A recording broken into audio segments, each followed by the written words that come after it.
দর্শক, ইতিমধ্যে আমরা কিন্তু কয়েকজন কৃষকের সঙ্গে কথা বললাম। তাদের একটাই অভিযোগ যে কৃষি অফিস থেকে তাদেরকে এই গরমের মধ্যে কিন্তু কোনো প্রকার মেসেজ দেওয়া হয়নি যে তারা এই গরমের মধ্যে কি করে কাজ করবে। কৃষকের যে কষ্ট ইতিমধ্যে আমরা জানতে পেরেছি যে 10 থেকে 12 জন কিন্তু কৃষক এই রোদের মধ্যে কাজ করাতে অসুস্থ হয়ে পড়েছে, তাদের শরীরে পানি শূন্যতা দেখা দিয়েছে। কিন্তু কৃষি অফিস থেকে কিন্তু এখনো পর্যন্ত এই কৃষকের যে নিরাপত্তা এবং স্বাস্থ্য নিরাপত্তার জন্য কোনো মেসেজ তারা এখন দিতে পারে। আপনাদেরকে দেখানোর চেষ্টা করব যে এখান থেকে এই যে বড় একটা মাঠ রয়েছে, এই মাঠের প্রত্যেকটা জায়গাতে কিন্তু ধান কাটা শুরু হয়েছে।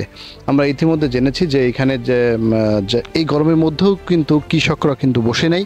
কৃষকরা তাদের সোনাল ফসলটি ঘরে তোলার জন্য কিন্তু মরিয়া হয়ে পড়েছে। দুঃখজনক হলেও একটা ঘটনা, এখানে যারা এখানে ধান কাটতে এসেছে এবং যারা জোন হিসাবে আসছে তাদের বক্তব্য হচ্ছে এরকম যে কৃষি অফিস থেকে এই যে গরমের মধ্যে তারা কিভাবে কাজ করবে, কিভাবে কাজ করলে তাদের স্বাস্থ্যের ঝুঁকি কম থাকবে, সেই বিষয়টা কিন্তু কোনো প্রকার মেসেজ তাদেরকে দেওয়া হয় না কৃষি অফিস থেকে।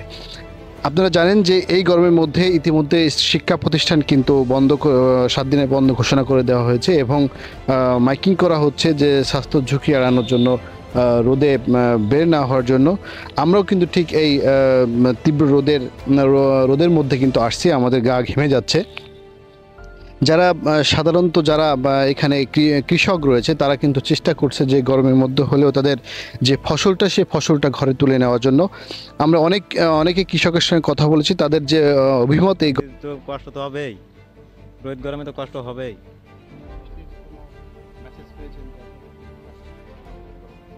না, ধান লাগাইছি, ধান তো উঠুনি লাগবে, কষ্ট হলে তোলা লাগবে। তার আমার না, এটা আমার ফুয়া তোমার গাতা দিতে না, মেসেজ দেয়নি আমাদের, কৃষি অফিসার আসেনি, আমাদের সাথে কথাও হয়নি। না, মেসেজ পাইনি। হ্যাঁ জানি, তারপরে আমাদের ধান রয়েছে মাঠে, উঠুর দিতে হবে। খুবই কষ্ট হচ্ছে, খুবই কষ্ট হচ্ছে গরমের ভিতরে। সবচেয়ে বড় কথা হচ্ছে যারা ধান লাগাইছে 4-5 বিঘে, তাদের সমস্যা হচ্ছে বেশি। সকালে কৃষক এমনিতেও জোন পাচ্ছে না, তারপরে পালি তারা 6টার সময় এসে 11টার দিক চলে যাচ্ছে। এদিক যে উৎপাদন খরচ যা, তার চেয়ে ব্যয়বহুল হয়ে যাচ্ছে আপনার ওই উৎপাদন করতে যাই। কিন্তু আমরা ধান বিক্রি করতে গেলে আবার 1200 টাকা ধান বিক্রি করতেছি, তাতে করে আমাদের সে খরচটাই বাঁচে না। মানে যারা 4-5 বিঘে জমি ধান লাগাচ্ছে তারাই বিপদে আছে এখন। তাদের মানে কোনো কিছু থাকতেছে না, লাভ, তাদের লসের পর লস হচ্ছে। আমরা চাচ্ছি যে বর্তমান যে সরকার যা করতেছে কৃষির উপরে, এখন ধরেন এই রোদি একটু ধানের দামটা বাড়ুক, 1200 টাকা ধান বিক্রি করি, আপনার ঝাড়টি তুলতি তাতে জোনের মধ্যে দিয়ে আমাদের কিচ্ছু হচ্ছে না, ধানের দামটা একটু বাড়ুক। বৈশাখের এই প্রচণ্ড তাপদাহের মধ্যে আমরা কৃষকদের পরামর্শ দিচ্ছি, তারা যেন যখন সবচেয়ে তাপমাত্রা বিরাজ করে সেই সময়টাতে যেন তারা মাঠে কাজ না করে বাসায় তাদের যে কাজগুলো আছে সে কাজগুলো করে। আমরা সকাল 6টা থেকে 11টা পর্যন্ত এবং বিকেল 3টা থেকে 6টা পর্যন্ত এই সময়টাতেই কৃষকদের মাঠের যে কাজগুলো সে কাজগুলো করার জন্য পরামর্শ দিচ্ছি।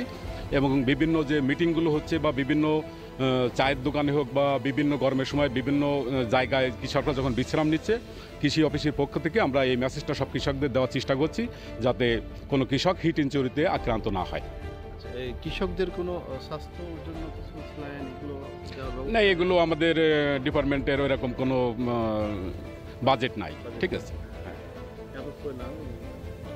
আমার নাম মোহাম্মদ মশিউর রহমান, আমি উপসহকারী কৃষি অফিসার, হাসানপুর ইউনিয়নের হাসানপুর ব্লক। ইনামুল হাসান নাইম, কেশবপুর থেকে।